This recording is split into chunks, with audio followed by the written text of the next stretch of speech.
What if the greatest empire in history did not fall because of one enemy, but because it slowly destroyed itself from within? To the Romans, their empire was eternal. But in the end, even Rome could not escape corruption, crisis, invasion, and decay.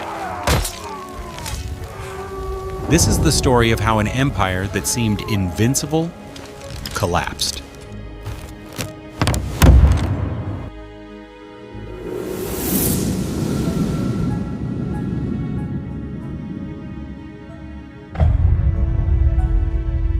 For centuries, Rome was not just a city, it was the center of the known world.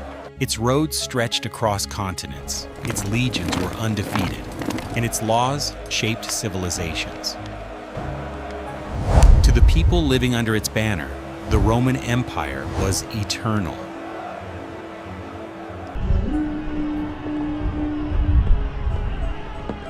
Yet, in 476 AD, this unstoppable superpower collapsed.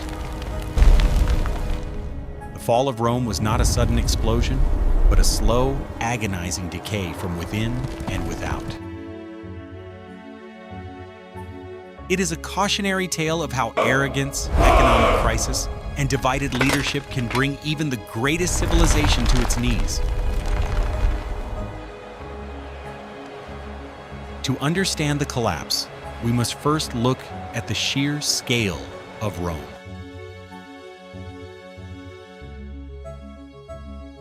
At its peak, the empire spanned from the sands of Iraq to the hills of Scotland.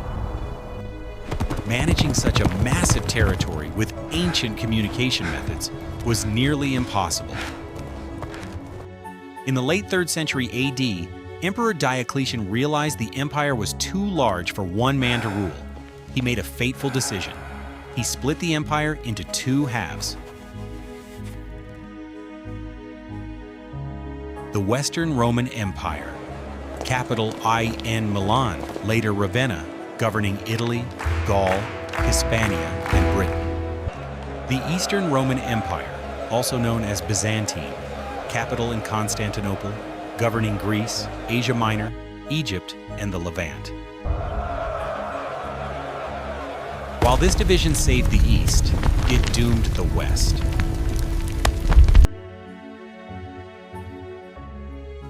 The eastern half was wealthy, highly populated, and protected by trade routes.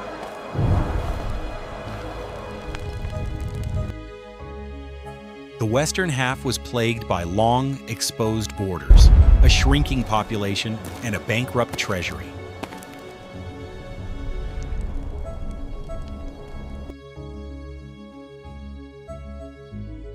Historians agree that Rome did not fall due to a single enemy.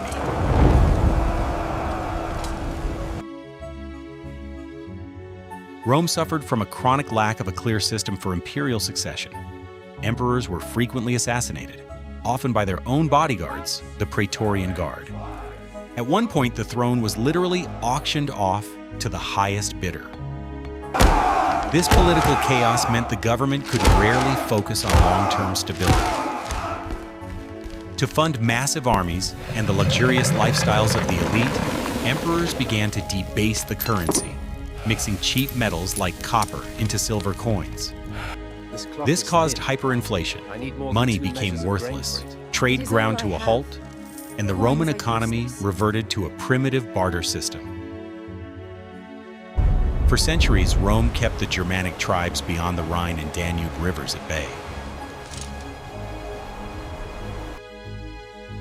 But in the 4th century, a terrifying new threat emerged from Asia, the Huns. As the Huns swept westward, they pushed displaced Germanic tribes, such as the Visigoths and Vandals, directly into Roman territory. Rome could no longer defend its borders. The narrative of Rome's end is defined by 3 tragic milestones that shook the ancient world to its core.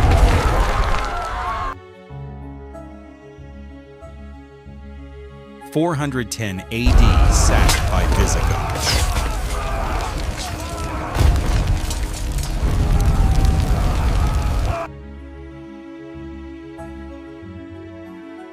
455 AD, sack by Vandals.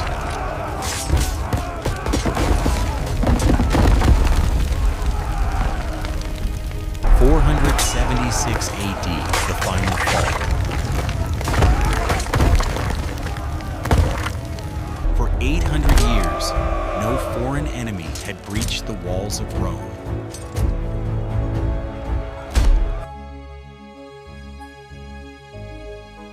That changed when Alaric, king of the Visigoths, besieged the city.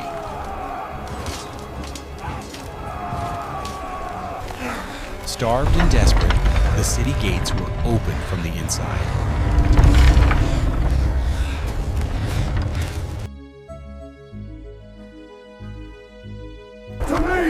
For 3 days, the Visigoths looted the ancient capital.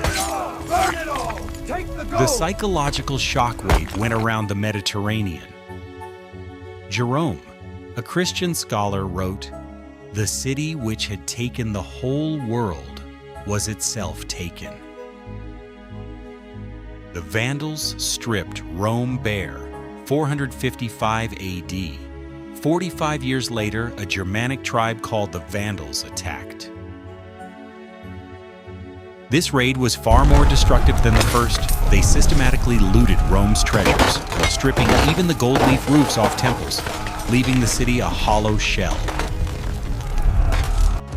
By 476 AD, the Western Roman Empire existed only on paper. The last Western emperor was a teenager named Romulus Augustulus, ironically named after the founder of Rome and its first emperor. A Germanic chieftain named Odoacer marched into Ravenna, deposed the boy emperor, and sent the imperial insignia to Constantinople. Odoacer did not even bother to name a successor. He simply declared himself king of Italy. The Western Roman Empire was dead. The tragedy of Rome is best viewed through the lenses of the people who witnessed its final hours. Emperor Constantine, by moving the capital to Constantinople in 330 AD, he inadvertently accelerated the neglect of the West, leaving Rome vulnerable. Alaric the Visigoth, he was not a mindless barbarian out to destroy Rome.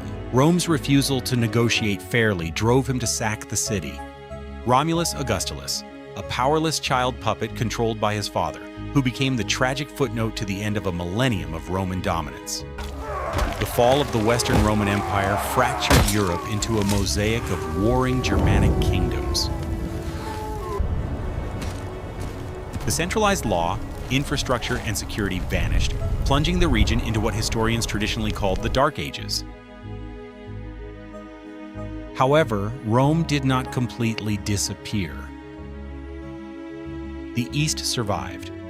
The Eastern Roman Empire, or Byzantine Empire, thrived for another 1,000 years, finally falling to the Ottoman Empire in 1453. The Church stepped in. The Roman Catholic Church adopted the administrative structure of the empire, with the Pope in Rome becoming the spiritual and often political leader of Europe. The fall of Rome teaches us that no empire, no matter how powerful, is invincible.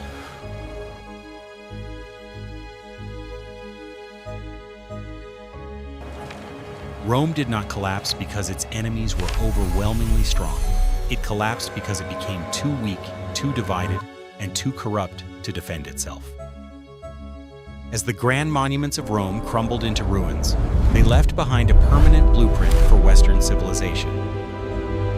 The language, laws, and architecture of Rome still echo in our modern world, serving as a reminder of both human greatness and human fragility.